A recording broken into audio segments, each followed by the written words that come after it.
Welcome back. An MoU has been agreed upon between the United States and Iran, with both leaders of both countries now signing remotely, and a formal in-person ceremony is expected to be held in Geneva tomorrow. We're waiting a final confirmation on that, and according to reports, the MoU is now in force, and it lays the foundation for what is being described as a 14-point peace framework aimed at ending hostilities and resetting America-Iran relations.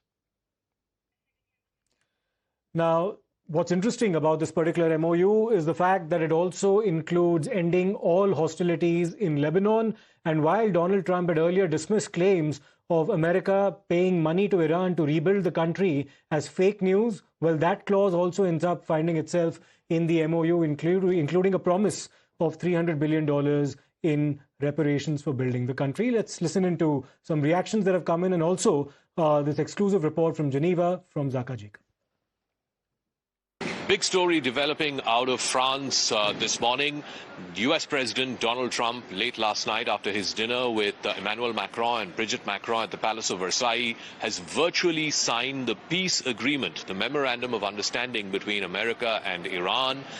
This is a huge development as far as both countries are concerned. The war officially now ends after 3 months of a bitter battle. Iran has been decimated. Its economy has taken a huge hit. But at the end of the day, it has withstood the biggest military power on the planet, along with Israel. Iran has also got major concessions as far as this 14-point agreement is concerned. In fact, the very first clause says that the war will end on all fronts, including in Lebanon. This was a serious point of difference with Israel. Israel continues to attack Lebanon. There are reports this morning about Israeli soldier dying and a few other Israeli soldiers being injured in southern Lebanon. That, of course, would be impetus for Netanyahu to continue the war in Lebanon. We'll have to wait and see how Iran responds to it.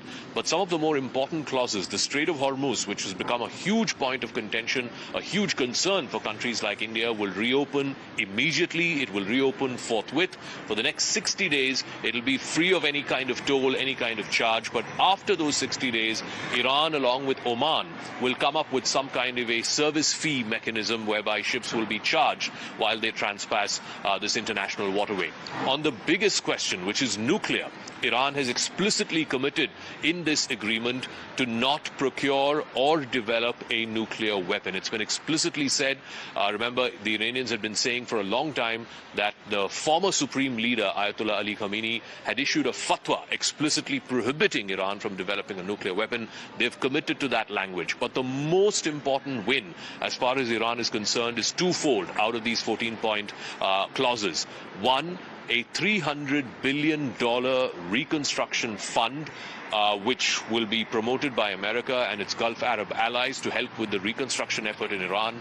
And number two, Iran now gets to legitimately start exporting crude oil as well as other petrochemical products. This was its single biggest source of revenue. Now it gets to send Iranian crude legitimately in the international market. It does not have to depend on all of this shadow fleet and all of this murky business. Even a country like India, for example, before the sanctions kicked in 2015-16, was importing a lot of oil from Iran. In fact, Iran was one of the top 5 import destinations for India as far as crude imports were concerned.